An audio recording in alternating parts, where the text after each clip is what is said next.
For Porsche, the Taycan Turbo GT's 1092 horsepower was just the starting point in the quest for EV supremacy. The four-door sedan ditches its rear seat, swapping in a carbon fiber storage bin, saving 49 pounds. It removes the driver's side charge port door and associated wiring to save weight, even at the expense of an entirely new fender stamping. It also uses thinner windshield glass, ditches the rear speakers, and tosses the floor mats. We can't help but respect Porsche's all-in commitment on its new top dog in the Taycan lineup.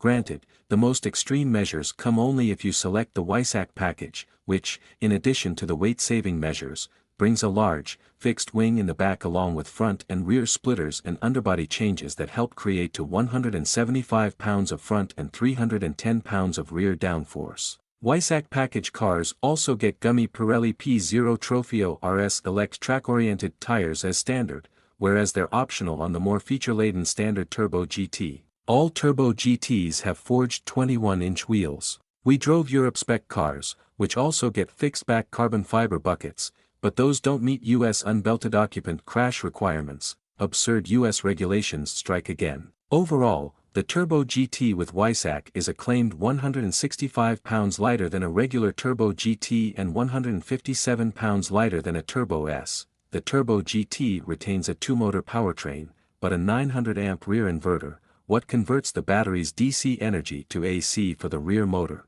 replaces a 600-amp unit from the Taycan Turbo S and is the key element in the massive power boost. The higher flow inverter eats into some trunk space, not that buyers of a 2-seat sedan will likely mind. Peak output can briefly kiss 1092 horsepower, for 2 seconds, with 1019 horses available for 10-second bursts. The Turbo S has a 938 horsepower peak. Turbo GT are steering wheel mounted paddles that are unique in the Taycan lineup. These were the idea of development driver Lars Kern, making it easier to actuate the boost mode than using the button at the center of the mode control knob, which is how it's done on lesser Taycans. The button remains, but the right paddle is easier to grab when doing serious wheel work, and Kern did so 9 times during the Laguna Seca lap and 20 during the Ring lap to add a 160 horsepower hit for 10 seconds at a time. Porsche didn't want to do a mono paddle like GM has done on its EVs to control additional regenerative braking, so the left paddle switches between the Taycan's 2 regen settings.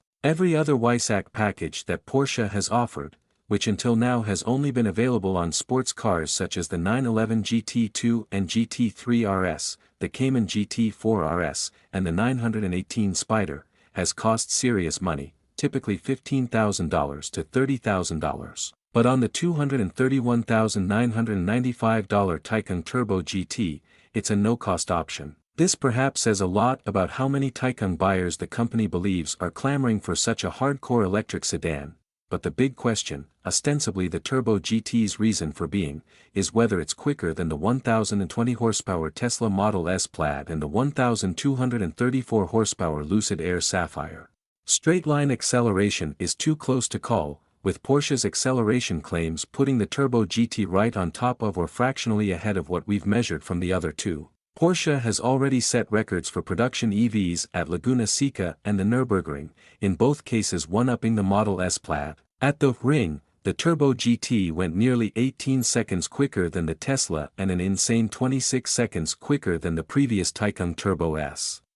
But there was some low-hanging fruit. Development driver Kern, the wheelman for both of those records, says the Turbo GT's higher top speed, 180 miles per hour or, with the WagleCAR package, 190 miles per hour, alone was worth 3 to 4 seconds through the fastest sections, where the Turbo S previously maxed out at its 161 miles per hour limiter. Kern reckons that the Trofeo RS tires are worth roughly 1.5 to 2 seconds at Laguna Seca and about 6 seconds at the Nürburgring. The engineering necessity was for the car to be able to give its all for an entire lap of the Ring.